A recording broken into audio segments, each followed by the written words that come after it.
జై శ్రీరామ్ అందరికీ. నేను మీ నరసింహ. ముందుగా ఈ వీడియోలో నాకు మొన్న జరిగిన ఒక అనుకోలేని విచిత్రమైన సంఘటనను మీతో పంచుకుంటున్నాను. ఈ వీడియోలో నేను మాట్లాడే మాటలు ఎవరికైనా ఇబ్బందికరంగా అనిపిస్తే అక్కడే వీడియో స్టాప్ చేసేయండి. ఏ సుత్తి లేకుండా ఇంకా మొదలు పెడుతున్నాను.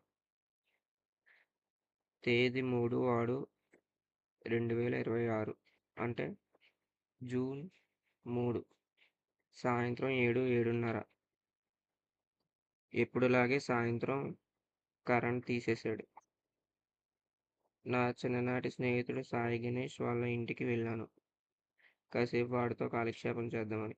కానీ ఆ సమయంలో వాడు ఇంట్లో లేడు. వాళ్ళ నాన్నగారుతో కాసేపు మాట్లాడాను.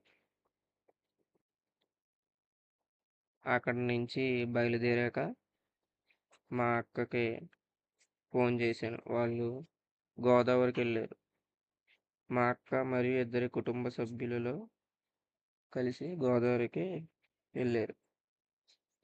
వాళ్ళు ముందు వెళ్ళిపోయారు. నేను తర్వాత వెళ్ళాను. నేను గోదావరికి వచ్చాను. వాళ్ళేమో ఇంటికి బయలుదేరిపోయారు. అప్పుడు సమయం 8 నుంచి 8:30. సరేలే వచ్చాను కదా అని గోదావరిలో దిగి స్నానం చేసి ఇంటికి వెళ్దాం అనుకున్నాను. ఆ సమయంలో 4-5 జనం ఉన్నారు అంతే. అది కూడా ఈ దగ్గర గోదావరి దగ్గరలో ఉన్నారు, మెట్ల దగ్గర. నేను ఎప్పుడు గోదావరికి వెళ్ళినా మొదటి పిల్లర్ దగ్గరికి వెళ్ళి వస్తాను. ఈసారి కూడా వెళ్దామని అనుకున్నాను. వెళ్ళాను. ఈత కొట్టడం మొదలెట్టాను. నా చుట్టూ పక్కల ఒక్క మనిషి కూడా లేడు. ఉన్న 4-5 జనాలు కూడా దూరంగా ఉన్నారు నాకు చాలా. మెట్ల దగ్గర పిల్లర్కి నేను ఒక 10-15 అంగుళాల దూరంలో ఉన్నాను. అక్కడ కింద నుంచి అంటే గోదావరిలో నుంచి ఒక మొక్క తగిలింది. ఎప్పుడులాగే పక్కకు తోసి ముందుకు సాగాయి. ఒకేసారి ఒక గుంపుగా అంటే ఒక 10 మొక్కలు, ఏరులో తెలీదు మొక్కలో తెలీదు, కలిసి నన్ను కిందకి లాగేశాయి. నాకేం అర్థం కావట్లేదు. అదేంటో తెలీదు. చూస్తే మునిగిపోయాను. ఆ మొక్క నా శరీరాన్ని చుట్టేసి కిందకి లాగేస్తుంది. నాకేం అర్థం అవ్వట్లేదు. ఊపిరి తీసుకోలేకపోతున్నాను. ఎక్కడో కిందకి లాగేసింది. తీసుకుపోయింది మొత్తం. ఎవరూ లేరు చుట్టుపక్కల సాయం చేయడానికి. నా జీవితం ముగిసిపోయింది అనుకున్నాను. శివయ్య అని మనసులో తలుచుకున్నాను. ఇంకా నేను దానికి లొంగిపోయాను. ఒకేసారి నా మెదడులోకి మాటలు వినిపించాయి. నాకే కించపరిచినట్టు నా మెదడు. అంటే ఇదేనా నీ మొండితనం, ఇదేనా నీ బలం, ఇదేనా నీ పట్టు, అందరికీ చెప్తావు నువ్వు ఎలాంటి స్థితిలో ఉన్నావు అని నాకు వినిపించాయి నా మెదడులో. ఇంకా అప్పుడు నేను ఆ మొక్క నా శరీరాన్ని అంతా చుట్టేసింది, కానీ నా చేతులను వదిలేసింది.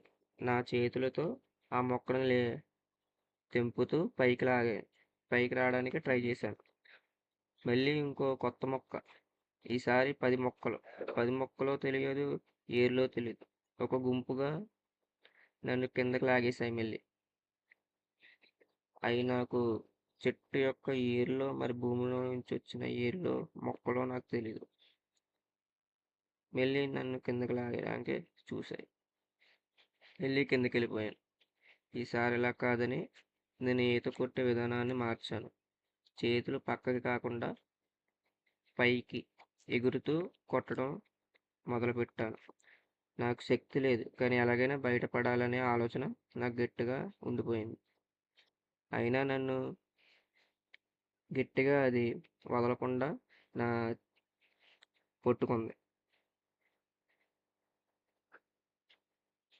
నా చేతులతో దాన్ని తెంపుకొని వేగంగా, అంటే ఒక డాల్ఫిన్ లాగా పైకి జంప్ చేసి దాని చేతిలో నుంచి బయటకు రావడానికి చూశాను. ఎదురుగా ఎవరూ లేరు.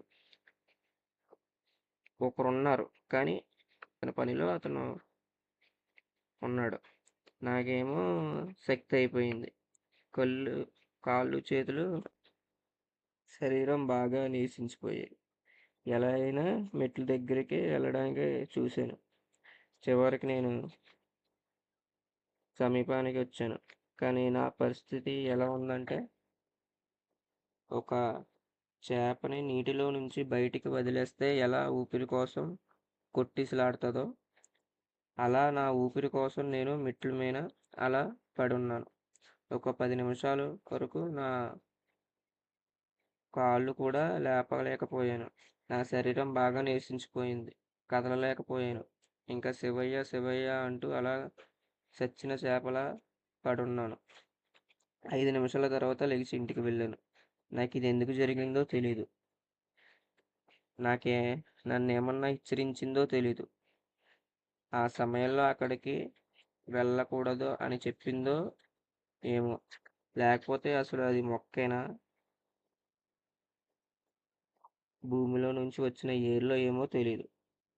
నేను వారం ముందు మా కంచు అక్కతో గోదావరికి వెళ్ళినప్పుడు కూడా నేను పిల్లర్ దగ్గరికి వెళ్ళాను. అప్పుడు నాకు అది అడ్డొచ్చింది. అంతే. అప్పుడు సమయం 4:05 PM సాయంత్రం. చుట్టూ చాలామంది ఆదివారం. అందుకే అప్పుడు అది నన్ను ఏమీ చేయలేదు. ఈసారి ఎవరూ లేరు సమయంలో రాత్రిపాటు చీకటిలో నన్ను లాగేసుకుందాం అనుకుంది. ఈ విషయం మా నాన్నగారితో చెప్పాను. మా నాన్నగారు ఏమన్నారంటే, ఆ సమయంలో అక్కడికి వెళ్ళకూడదు. మొన్నే ఇద్దరు చనిపోయారు. ఒకసారి అయితే భవానీ మాల వేసుకున్న వాళ్ళు కూడా చనిపోయారన్నారు. నేను మీతో ఎందుకు చెప్తున్నా అంటే, నేను ఏదో ప్రూవ్ చేసుకుందామని కాదు. నాకు జరిగినట్టు ఇంకొకరికి జరగకూడదు. మీ స్నేహితులలో కూడా గోదావరికి వెళ్ళేవారు ఉంటారు. వాళ్ళకి ఈ విషయం తెలుసో తెలీదో నాకు తెలీదు కానీ, ఆ సమయంలో గోదావరిలోకి దూరంగా వెళ్ళటం చాలా ప్రమాదకరం. నా పరిస్థితి ఏ సోదరుడికి రాకూడదని నేను విన్నపించుకుంటూ ఈ వీడియోని చేశాననమాట.